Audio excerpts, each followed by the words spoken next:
আমি কাঁচা মরিচ। আমাকে খাও, শরীরের ভিটামিন সি বাড়াও এবং শরীরকে সুস্থ রাখো।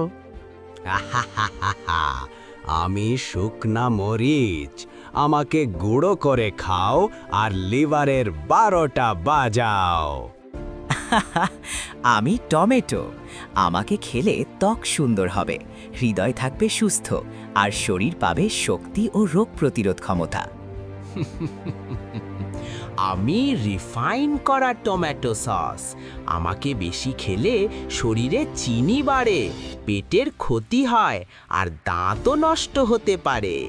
আমি ডাব। আমাকে খেলে শরীর ঠান্ডা থাকে, পানি শূন্যতা দূর হয় আর শরীর পায় প্রাকৃতিক শক্তি। আমি কোমল পানীয়। আমাকে বেশি খেলে রক্তে চিনি বাড়ে, ওজন বাড়ে, দাঁত নষ্ট হয় আর শরীর ধীরে ধীরে দুর্বল হয়ে যায়।